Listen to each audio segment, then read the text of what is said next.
میرا گھر ایک گاؤں کسان نگر میں تھا۔ گھر میں غربت ہونے کے باوجود سکون اور خوشی تھی۔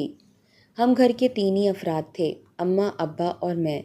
گاؤں کے اکثر لوگ میرے اصل نام اکبر کی بجائے مجھے مالک کا بیٹا کہہ کر پکارتے، کیونکہ میرے باپ دادا ذمہ دار کے باغات کی دیکھ بھال کرتے آ رہے تھے۔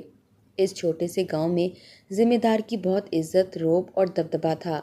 اس کی وجہ یہ نہیں کہ وہ کوئی ظالم جابر ذمہ دار تھا، بلکہ وہ ایک رحم دل اور انصاف پسند انسان تھا۔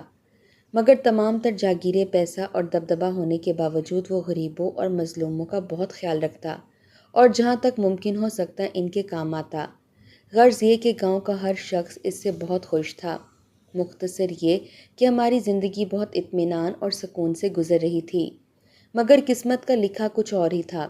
ایک دن میرے اماں ابا اپنے ایک رشتہ دار کو ملنے شہر گئے، مگر بدقسمتی سے وہ ٹریفک حادثے میں ہلاک ہو گئے۔ میری عمر اس وقت تقریباً 12 سال تھی۔ ان کی موت کے بعد گھر میں ویرانی پھیل گئی اور میں اس دنیا میں بالکل اکیلا رہ گیا۔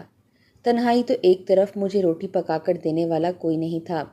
تقریباً 1 ہفتے تک تو گاؤں والوں نے مجھے کھلایا پلایا، مگر آخر کب تک کوئی اس طرح کر سکتا تھا؟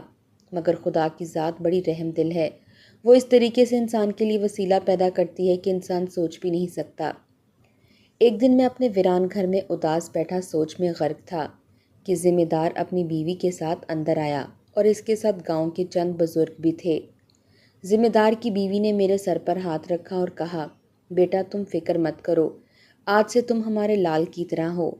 لال ذمہ دار کے بیٹے کا نام تھا۔ اس کا اصل نام تو فیروز تھا، مگر سب اسے پیار سے لال کہتے تھے۔ اس دن سے ذمہ دار مجھے اپنی حویلی میں لے آیا اور اپنے بچوں کے ساتھ مجھے بھی پالنے لگا۔ سب گاؤں والے ذمہ دار کی اس رحم دلی سے بہت خوش تھے اور اسے دعائیں دیتے تھے۔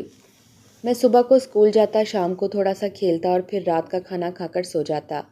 اپنے جدی پشتی گھر کو ویسے تو میں نے تالا لگا دیا، مگر وقتاً فوقتاً وہاں میرا چکر لگتا رہتا، کیونکہ میرا گھر ذمہ دار کی حویلی سے چند منٹ کے فاصلے پر ہی تھا۔ اسی طرح وقت گزرتا چلا گیا۔ ذمہ دار اور اس کی بیوی نے مجھے بالکل ایسے ہی پالا جیسے انہوں نے اپنے بیٹے لال اور بیٹی رانی کو۔ میں بھی وقت گزرنے کے ساتھ ساتھ لال اور رانی کے ساتھ ایسے گھل مل گیا جیسے ہم تینوں سگے بہن بھائی ہوں۔ ہماری عمروں میں کوئی اتنا فرق بھی نہیں تھا۔ رانی مجھ سے 1 سال چھوٹی تھی اور لال 2 سال بڑا تھا۔ ہم اکٹھے اسکول جاتے، کھیل کود کرتے اور کھاتے پیتے۔ مجھے کبھی یہ محسوس نہ ہوا کہ میں ذمہ دار کا لے پالک بیٹا ہوں، نہ ہی کبھی ذمہ دار اور اس کی بیوی نے مجھے یہ محسوس ہونے دیا۔ اسی طرح ہنسی خوشی زندگی کے 15 سال مزید بیت گئے۔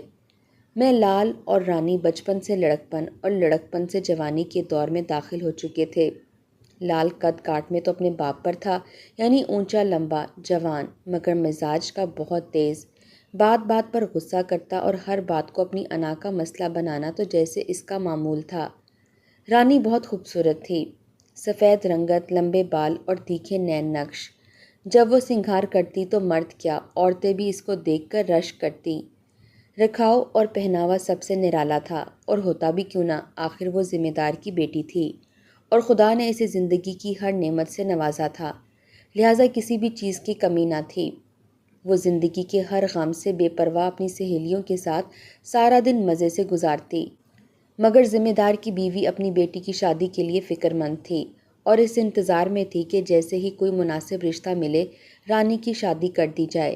ویسے تو رانی اکثر شام کو گاؤں کے منشی کے گھر جا کر اس کی بیٹیوں کے ساتھ گپ شپ لگاتی اور کبھی منشی کی بیٹی اس سے ملنے حویلی میں آ جاتی۔ منشی کی 2 ہی بیٹیاں تھیں اور کوئی بیٹا نہیں تھا، اور ان دونوں کی رانی سے بہت اچھی دوستی تھی۔ رانی جب بھی منشی کے گھر جاتی تو 1-2 گھنٹے بعد لوٹ آتی، مگر آج 2 گھنٹے سے زیادہ وقت گزر چکا تھا، مگر رانی منشی کے گھر سے ابھی تک واپس نہیں لوٹی تھی۔ ذمہ دار نے مجھے کہا کہ اکبر جاؤ ذرا پتہ تو کرو رانی کہاں رہ گئی ہے آج، بلکہ اسے اپنے ساتھ لے کر آنا۔ میں نے کہا اچھا ابھی جاتا ہوں۔ یہ کہہ کر میں ابھی حویلی کی سیڑھیاں اتر ہی رہا تھا کہ سامنے سے لال آتا دکھائی دیا۔ لال نے پوچھا اکبر کہاں جا رہے ہو؟ میں نے جواب دیا منشی کے گھر جا رہا ہوں، رانی کو دیکھنے، کافی دیر ہو گئی ہے وہ آئی نہیں۔ لال تھوڑا تعجب میں آیا اور کہا کمال ہے، میں تو ابھی ابھی منشی کے گھر سے آ رہا ہوں، کیونکہ مجھے زمین کے کچھ کاغذات دیکھنے تھے، مگر رانی تو وہاں نہیں تھی۔ یہ سنتے ہی ذمہ دار نے کہا کہ ہو سکتا ہے منشی کی بیٹیوں کے ساتھ باغ کی طرف چلی گئی ہو۔ لال نے کہا مگر منشی کی تو دونوں بیٹیاں گھر پر ہی موجود تھیں۔ یہ سن کر ذمہ دار پریشان ہونے لگا، مگر ہم دونوں نے کہا اماں آپ فکر نہ کریں، ہم پتہ کرتے ہیں۔ یہ کہہ کر ہم دونوں حویلی کی دروازے کی طرف کھڑی جیپ کی جانب ابھی بڑھ ہی رہے تھے کہ سامنے سے رانی آتی ہوئی دکھائی دی۔ اسے دیکھ کر لال نے پوچھا کہاں تھی تم؟ رانی نے کہا میں تو منشی کے گھر گئی تھی۔ لال نے کہا رانی تو وہاں نہیں تھی، میں ابھی منشی کے گھر سے ہی لوٹا ہوں۔ رانی تھوڑا غصے میں آ گئی اور کہا لال تو زیادہ تھانے دار نہ بن، اب کیا میں تجھ سے پوچھ کر جایا کروں گی کہ میں نے کہاں جانا ہے اور کہاں نہیں؟ یہ کہہ کر رانی غصے سے آگے بڑھ گئی، مگر ذمہ دارنی نے جب تھوڑا تشویش کے عالم میں پوچھا رانی کدھر گئی تھی، کہاں تھی؟ رانی کہنے لگی اماں آج میرا دل کر رہا تھا کہ اکیلے باغ کی سیر کراؤں، لہٰذا منشی کے گھر سے نکلنے کے بعد میں باغ کی طرف چلی گئی تھی۔ یہ سن کر ذمہ دارنی اور ہم دونوں تھوڑا شک میں تو پڑے، لیکن کسی نے کچھ نہ کہا، فقط یہ سوچ کر کہ شاید ایسا ہی ہو، کیونکہ رانی پہلے کبھی اس طرح گھر دیر سے نہیں آئی تھی۔ اس دن کے بعد رانی کا یہ معمول بن گیا کہ ہفتے میں 1-2 بار اس طرح ضرور دیر سے گھر آتی اور پوچھنے پر اسی طرح بہانہ کر دیتی، لہٰذا یہ بات ہم سب کے لیے تشویش کا باعث بننے لگی۔ پہلے تو ذمہ دارنی نے ذمہ دار سے اس بات کا ذکر نہ کیا، مگر آخر کب تک، کیونکہ اس طرح تو کئی طرح کے شک و شبہات ذہن میں جنم لے رہے تھے۔ اس بات کو لے کر ایک بار تو لال کا رانی سے جھگڑا بھی ہوا تھا، مگر پھر ہم سب کے ذہن میں یہ سوال بغیر کسی جواب کے ہی رہ گیا کہ آخر رانی نے پہلے تو کبھی ایسا نہیں کیا تھا، یا پھر شاید یہ فقط ہمارا وہم ہو، اور حقیقت یہی ہے کہ رانی واقعی منشی کی بیٹیوں سے ملنے کے بعد باغ کی سیر کو چلی جاتی ہے۔ کچھ دن تو اسی طرح گزر گئے، اور اب چند دنوں سے رانی نے منشی کے گھر آنا جانا بھی کم کر دیا۔ اچانک اس طرح کی تبدیلی رانی میں دیکھ کر ہم سب حیران تھے، مگر عجیب بات یہ تھی کہ رانی نہ تو اداس لگتی اور نہ ہی اس کے چہرے پر کوئی غم نظر آتا۔ حالانکہ بچپن کی دوستوں یا سہیلیوں سے اگر ایک دم اس طرح ملنا جلنا چھوٹ جائے تو انسان تھوڑا اداس ضرور ہوتا ہے، مگر اداسی تو دور کی بات، الٹا رانی کا چہرہ تو پہلے سے بھی زیادہ کھلا نظر آتا اور وہ ہر وقت چہکتی نظر آتی۔ اس تمام تر تبدیلی کا جو رانی کے اندر محسوس ہو رہی تھی، کوئی بھی اندازہ نہیں لگا پا رہا تھا۔ بہرحال ہم سب شاید نظر انداز اس لیے کر رہے تھے کہ بات کوئی خاص پریشانی کی لگ نہیں رہی تھی۔ ایک رات تقریباً 2 بجے کے قریب رانی کی طبیعت کچھ خراب تھی اور مجھے نیند نہیں آ رہی تھی۔ رات کو عام طور پر حویلی کے تمام نوکر چاکر اپنا کام ختم کر کے چلے جایا کرتے، لہٰذا حویلی میں صرف ہم گھر کے لوگ ہی ہوتے تھے، یعنی ذمہ دار، ذمہ دارنی، لال، رانی اور میں۔ چونکہ رات کافی ہو چکی تھی اس لیے میں کسی کو زحمت دینے کی بجائے خود اٹھا اور باورچی خانے میں آیا۔ سوچا کہ قہوہ بنا کر پی لوں تو شاید طبیعت میں کچھ بہتری آ جائے۔ میں ابھی قہوہ بنا ہی رہا تھا تو باورچی خانے میں لال داخل ہوا۔ وہ پانی پینے آیا تھا، جو کہ اکثر وہ رات کو اٹھ کر پیا کرتا۔ 2-3 مرتبہ تو ضرور اٹھتا، یہ اس کی بچپن سے ہی عادت تھی۔ مجھے قہوہ بناتے دیکھ کر اس نے کہا کہ یار نیند تو آج مجھے بھی نہیں آ رہی، چلو میرے لیے بھی قہوہ بنا لو، دونوں ساتھ گپ شپ کرتے ہیں، شاید کچھ وقت کٹ جائے۔ لہٰذا میں بنانے میں مصروف ہو گیا اور لال وہیں ایک طرف کرسی پر بیٹھ گیا۔ ہم دونوں خاموش تھے اور قہوہ تیار ہونے کا انتظار کر رہے تھے۔ اسی دوران ہمیں محسوس ہوا کہ کوئی مرد اور عورت آہستہ آہستہ آپس میں باتیں کر رہے ہیں۔ حویلی میں خاموشی ہونے کے باعث اس میں کوئی شک نہیں تھا کہ یہ ہمارا وہم نہیں ہے۔ سرگوشی صاف اس طرف سے سنائی دے رہی تھی جدھر رانی کا کمرہ تھا، جو باورچی خانے کے قریب ہی تھا۔ سرگوشی سن کر میں اور لال چند سیکنڈ ایک دوسرے کی طرف سوالیہ نظروں سے دیکھتے رہے، مگر ہم نے کسی لفظ کا تبادلہ نہ کیا۔ اس کے بعد لال فوراً اٹھا اور سیدھا بلائی منزل پر اپنے کمرے میں گیا اور پستول لے کر نیچے آیا۔ میں باورچی خانے کے دروازے پر ہی چپ چاپ کھڑا تھا۔ لال تیزی سے غصے میں سیڑھیوں سے نیچے اترا اور جا کر زور سے رانی کے کمرے کا دروازہ کھٹکھٹایا۔ یہ شور سن کر ذمہ دار اور ذمہ دارنی بھی جاگ گئے اور گھبرا کر اپنے کمرے سے باہر آئے۔ رانی نے دروازہ کھولا، وہ بہت گھبرائی ہوئی تھی۔ لال نے اسے دھکا دیا اور کمرے میں داخل ہوا۔ میں ذمہ دار ابھی رانی کے کمرے کی طرف بڑھ ہی رہے تھے کہ گولی چلنے کی آواز آئی۔ لال کے پاس جب تک ہم پہنچے 3 بار پستول کی آواز آ چکی تھی۔ جب ہم سب کمرے میں داخل ہوئے تو ایک نوجوان خون میں لت پت زمین پر ڈھیر پڑا تھا اور لال غضبناک طریقے سے اس کی لاش کو دیکھ رہا تھا۔ رانی انتہائی خوف کے عالم میں چپ چاپ کھڑی تھی۔ لال فوراً رانی کی طرف لپکا اور اس پر پستول تان کر چلانے لگا، مگر میں اور ذمہ دارنی نے اس کے ہاتھ سے پستول چھین لیا۔ لال پر جنون سوار تھا، وہ رانی پر لاتوں اور گالیوں کی بچھاڑ کرتا رہا، مگر ذمہ دار اور میں نے مل کر بڑی مشکل سے رانی کو بچایا۔ ذمہ دارنی نے رانی کو کہا کہ تو چل میرے کمرے میں، یہاں مت کھڑی رہ۔ ذمہ دارنی رانی کو لے کر اپنے کمرے میں چلی گئی، اس یقین کے چند لمحے بعد کہ اب لال رانی کو کچھ نہیں کہے گا۔ میں اس نوجوان کی لاش کی طرف لپکا۔ میں نے جب لاش کو سیدھا کر کے دیکھا تو میری حیرانگی کی کوئی حد نہ رہی، کیونکہ یہ لاش ذمہ دار کے باغات میں کام کرنے والے اس نوجوان کی تھی جسے تقریباً 1 سال پہلے ذمہ دار نے کام پر رکھا تھا۔ ہم تینوں چند سیکنڈ لاش کو حیرانگی سے دیکھتے رہے۔ صبح ہونے کو تھی اور لاش کو اگر ہم ٹھکانے لگانا بھی چاہتے تو آخر کہاں لگاتے؟ دوسری طرف معاملہ گھر کی عزت کا تھا۔ ذمہ دار اس کے بزرگوں کی ساری عمر کی بنائی ہوئی عزت خاک میں ملتی نظر آ رہی تھی۔ ہم تینوں کی سمجھ میں کچھ نہیں آ رہا تھا کہ کیا کریں۔ ذمہ دار باہر ہال میں جا کر بیٹھ گیا۔ میں اور لال کمرے کے ایک کونے میں تھے اور دوسرے کونے میں لاش۔ لال نے کہا، اب ذلت کے سوا کوئی چارہ نہیں، کچھ ہی دیر میں صبح ہونے والی ہے اور سارا گاؤں، آس پاس کے دوسرے گاؤں میں بھی یہ بات جنگل کی آگ کی طرح پھیل جائے گی۔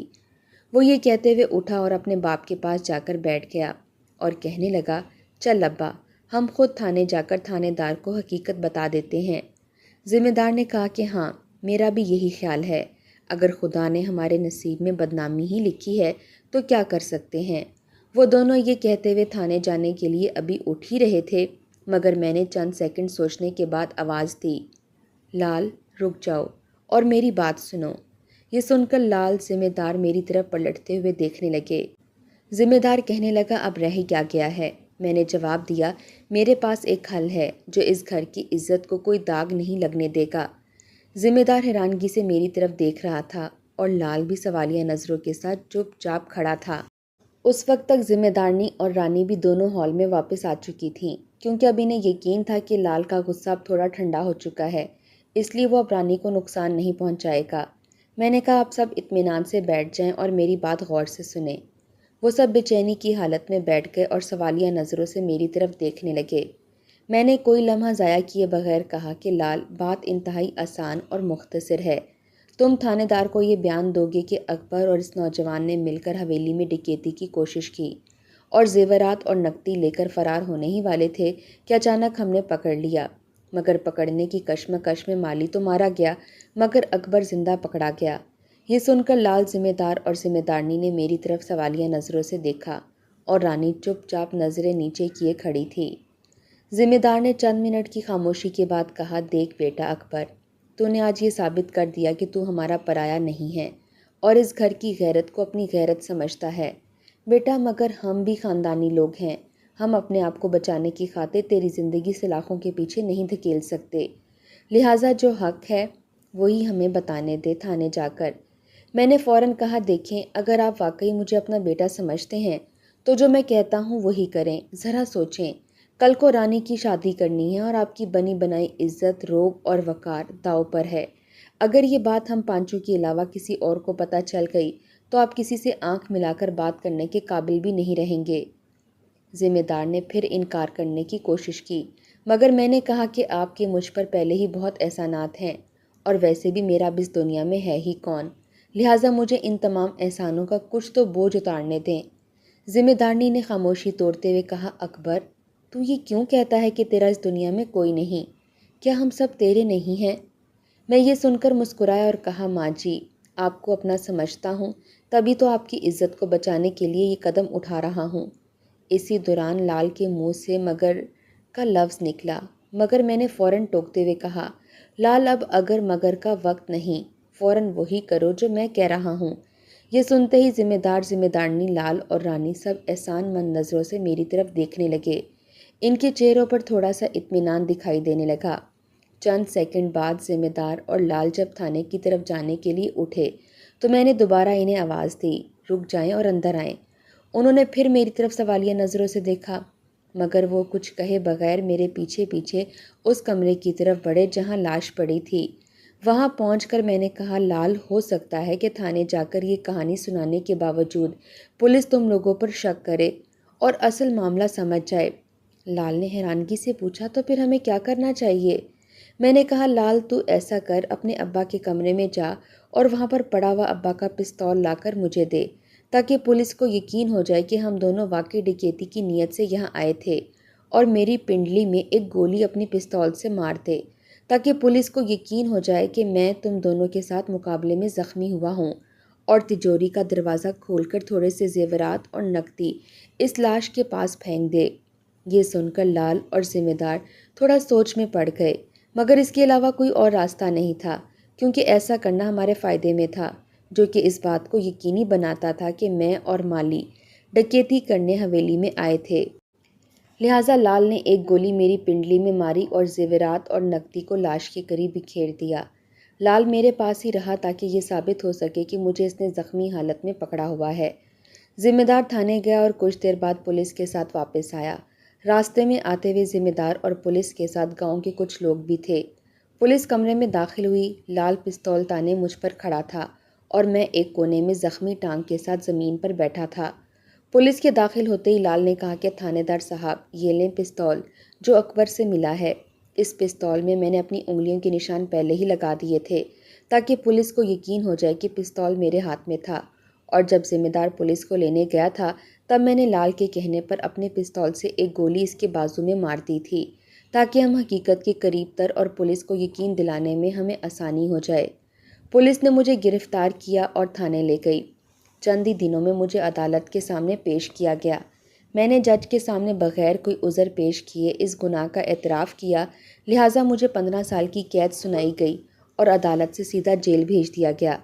عدالت سے جیل جاتے ہوئے ذمہ دار اور باقی تمام گھر والے شکر گزار نظروں سے میری طرف دیکھ رہے تھے، اور میں دل ہی دل میں انتہائی اطمینان میں تھا کہ خدا نے مجھے ذمہ دار کے احسانوں کا بدلہ چکانے کے لیے آج موقع دیا، اور اس نے مجھے سرخرو کیا۔ جیل میں میری قید کے دن شروع ہو چکے تھے۔ دن سے رات اور رات سے دن گزرتے چلے گئے۔ جیل میں میرا اچھا برتاؤ دیکھ کر پولیس بھی میرے ساتھ کوئی برا سلوک نہیں کرتی تھی، کیونکہ میں جیل میں قانون کی پاسداری کرتا اور سب کے ساتھ خلوص اور اچھے برتاؤ کے ساتھ رہتا تھا، چاہے وہ میرے ساتھی قیدی ہوں یا جیل اہلکار۔ اس جیل کی زندگی میں مجھ سے ملنے نہ تو کبھی ذمہ دار یا ذمہ دارنی آئے، اور نہ ہی لال یا رانی۔ وہ آ بھی کیسے سکتے تھے، کیونکہ دنیا والوں کی نظروں میں تو میں ان کا مجرم تھا۔ جیل میں وقت اسی طرح گزرتا چلا گیا اور 12 سال کا وقت بیت گیا۔ ایک دن جیلر نے مجھے اپنے دفتر میں بلایا اور کہا، اکبر، تمہیں مبارک ہو، تمہارے اچھے برتاؤ کی وجہ سے سرکار نے تمہاری سزا میں رعایت کرتے ہوئے تمہاری باقی 3 سال کی سزا معاف کر دی ہے، اس لیے تمہیں اگلے ہفتے جیل سے رہا کر دیا جائے گا۔ میں یہ سن کر بہت خوش ہوا اور ساتھ ہی تھوڑا اداس بھی، کیونکہ جیل سے رہا ہونے کے بعد میں حویلی نہیں جا سکتا تھا، اور ذمہ دارنی لال اور رانی سے بھی نہیں مل سکتا تھا، کیونکہ اگر میں ایسا کرتا تو گاؤں والے یقیناً سمجھ جاتے کہ یہ معاملہ کچھ اور تھا۔ بہرحال رہائی کا جوش اور خوشی میرے اندر پھوٹ پھوٹ کر پل رہی تھی، اور میں بے قرار تھا کہ کب یہ 7 دن گزریں اور میں جیل کی دیواروں سے باہر جاؤں۔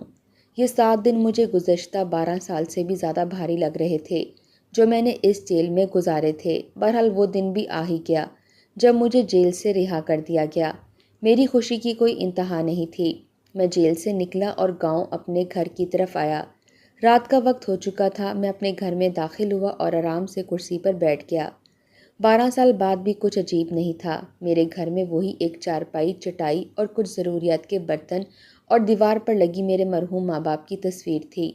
میں بے چین تھا کہ ذمہ دار کے گھر جاؤں اور تمام گھر والوں سے ملوں، مگر میں نے سوچا تھوڑی سی رات اور ہو جائے تاکہ گاؤں میں سناٹا ہو اور مجھے ذمہ دار کی حویلی کی طرف جاتے ہوئے کوئی نہ دیکھ سکے۔ ساتھ ہی میں نے یہ سوچ رکھا تھا کہ اگر راستے میں کوئی شخص مل بھی گیا تو کہہ دوں گا کہ میں ذمہ دار سے اپنی کردہ گناہ کی معافی مانگنے آیا ہوں۔ اس طرح کسی کے پاس شک کی کوئی گنجائش نہیں ہوگی۔ رات کا آخری پہر شروع ہونے کو تھا۔ میں اٹھا اور حویلی کی طرف چل پڑا۔ کچھ دیر بعد میں حویلی کے دروازے پر پہنچ چکا تھا۔ میں نے دروازہ کھٹکھٹایا۔ کچھ دیر میں دروازہ کھلا اور سامنے لال کھڑا تھا۔ لال مجھے دیکھ کر بہت حیران ہوا۔ اس کے چہرے پر کوئی خوشی اور چاہت کے آثار دکھائی نہیں دیے۔ شاید وہ میرے اس طرح ایک دم آنے پر حیران تھا۔ لمحہ بھر لال نے میری طرف دیکھنے کے بعد کہا، اندر آ جاؤ۔ میرے اندر آنے کے بعد لال نے جلدی سے دروازہ بند کر لیا۔ لال کے کمرے سے ایک عورت باہر آئی جو میرے لیے بالکل اجنبی تھی۔ لال نے کہا، یہ میری بیوی ہے، ہماری 5 سال پہلے شادی ہوئی اور ہمارے 2 بچے بھی ہیں جو اس وقت سو رہے ہیں۔ میں نے پوچھا، ذمہ دارنی اور رانی کہاں ہیں؟ لال نے جواب دیا، تمہارے جیل جانے کے بعد کوئی 3 سال گزرے تھے کہ ہم نے رانی کی شادی کر دی۔ وہ اپنے خاوند کے ساتھ خوش ہے، اس کا سسرال بھی اچھا خاصا ذمہ دار گھرانہ ہے۔ میں یہ سن کر بہت خوش ہوا اور کہا، چلو شکر ہے۔ اسی دوران لال کی بیوی میرے لیے چائے لے آئی۔ میں نے چائے کا کپ پکڑتے ہوئے لال سے پوچھا، لال، اماں اور ابا کہاں ہیں؟ میری طرف دیکھتے ہوئے کہا، وہ دونوں اب اس دنیا میں نہیں رہے۔ یہ سن کر میں خاموش ہو گیا اور لال کا چہرہ دیکھنے لگا۔ لال نے چند سیکنڈ کی خاموشی کے بعد بتایا، رانی والے واقعے کے بعد ابا کی طبیعت اکثر خراب رہنے لگی تھی۔ دراصل وہ دل کے مریض بن چکے تھے۔ پھر ایک رات انہیں دل کا دورہ پڑا اور وہ اپنے خالق کی حقیقی سے جا ملے۔ یہ سن کر میری آنکھوں میں نمی آ گئی۔ لال نے اپنی بات جاری رکھی، دراصل انہیں رانی کا غم لے بیٹھا۔ میں نے پوچھا، اور ماں جی؟ لال نے جواب دیا، رانی کی اس حرکت پر ماں جی تو ابا سے زیادہ غمگین تھیں، مگر جب سے ابا کا انتقال ہوا وہ زیادہ تر اپنے کمرے میں ہی رہتیں اور کسی سے بات نہ کرتیں۔ پھر ایک صبح جب ان کو جگانے کے لیے نوکرانی ان کے کمرے میں گئی تو وہ بستر پر مردہ پڑی تھیں۔ دراصل وہ دونوں ہی رانی کے صدمے کو نہ جھیل پائے۔ میں نے تو نہ چاہتے ہوئے بھی ابا کی وفات کے بعد جلدی شادی کر لی تاکہ ماں جی اپنے پوتے پوتیوں کو کھیلتا دیکھیں تو شاید رانی والے غم کو کچھ بھلا دیں، مگر رانی کی اس حرکت نے ان دونوں کے دلوں پر کچھ ایسا گہرا زخم لگایا، کوئی بھی مرہم اسے نہیں مٹا سکا۔ میرے پاس کہنے کو کوئی لفظ نہیں تھے۔ چند لمحوں بعد کہا، لال، مجھے اپنے بچوں سے تم ملواؤ۔ اس نے کہا کہ اس وقت دونوں کمرے میں سو رہے ہیں، آؤ تمہیں دکھاتا ہوں۔ میں نے لال کے ساتھ جا کر کمرے میں دونوں بچوں کو دیکھا اور پیار سے ان کے سر پر ہاتھ پھیرا، اور پھر ہم دونوں باہر ہال میں واپس آ گئے۔ باہر ہال میں آ کر میں نے لال سے کہا، اچھا لال، اب میں چلتا ہوں کیونکہ اس وقت اتنی دیر ہمارا ملنا مناسب نہیں، گاؤں والے کہیں شک شروع نہ کر دیں اور جو راز ہم نے آج تک چھپایا ہے کہیں کھل نہ جائے۔ آہستہ آہستہ جب تم بھی گاؤں والوں کو یقین دلا دو گے کہ تم نے مجھے معاف کر دیا ہے تو پھر ہمارا ملنا آسان ہو جائے گا۔ پھر تم مجھے رانی اور اس کے شوہر اور بچوں سے بھی ملوانا۔ یہ کہہ کر میں باہر کے دروازے کی طرف چل پڑا، مگر مجھے لال نے آواز دی، اکبر، میری بات سنو۔ میں نے مڑ کر دیکھا تو لال نے کہا، اکبر، بات یہ ہے کہ تم تو جانتے ہو کہ ہماری اس گاؤں میں ہی نہیں بلکہ آس پاس کے گاؤں میں بھی ایک حیثیت اور مرتبہ ہے۔ لوگ ہمیں دور دور سے سلام کرتے ہیں اور ہماری عزت کرتے ہیں، اور تم گاؤں والوں کی نظر میں ایک سزا یافتہ مجرم ہو۔ اگر تم مجھ سے اور رانی سے ملنا جلنا شروع کر دو گے تو ہماری کیا عزت رہ جائے گی، اور ہمارے رشتہ دار اور رانی کے سسرال والے کیا سوچیں گے؟ ذرا سوچو، اب دنیا والوں کی نظروں میں تم سزا یافتہ مجرم ہو اور ہم خاندانی اور عزت دار ذمہ دار۔ اس لیے بہتر یہی ہے کہ تم اب دوبارہ یہاں کبھی نہ آنا اور نہ ہی ہم سے کبھی ملنے کی دوبارہ کوشش کرنا۔ میں نیم سکتے کے عالم میں لال کی طرف حیرانگی سے دیکھ رہا تھا۔ میں اس لمحے بہت کچھ کہنا چاہتا تھا، مگر نہ جانے جیسے میری زبان کو تالا لگ گیا ہو، یا شاید میرے پاس کہنے کو کچھ باقی نہیں رہا تھا۔ میں چپ چاپ وہاں سے نکل کر واپس اپنے گھر کی طرف چل پڑا۔ صبح ہو چکی تھی۔ راستے میں گاؤں کے چند بزرگ پیپل کے درخت کے نیچے بیٹھے حقہ پی رہے تھے۔ مجھے پاس سے گزرتا دیکھ کر انہوں نے پوچھا، سناؤ اکبر، کیسے ہو؟ جیل سے رہائی مل گئی؟ میں نے کہا، ہاں، کل ہی جیل سے رہا ہوا ہوں۔ یہ کہتے ہوئے میں آگے بڑھ گیا۔ چلتے ہوئے میرے کانوں میں ان گاؤں والوں کی آپس میں سرگوشیاں صاف سنائی دے رہی تھیں۔ دیکھو، ایسے ہوتے ہیں کمی لوگ۔ ذمہ دار نے اس کے لیے ساری زندگی کیا کچھ نہیں کیا، مگر اس نے یہ صلہ دیا ذمہ دار کو کہ اس کے ہی گھر میں ڈاکہ ڈالا۔ توبہ توبہ، کم ہی دیکھے ہیں ایسے احسان فراموش لوگ۔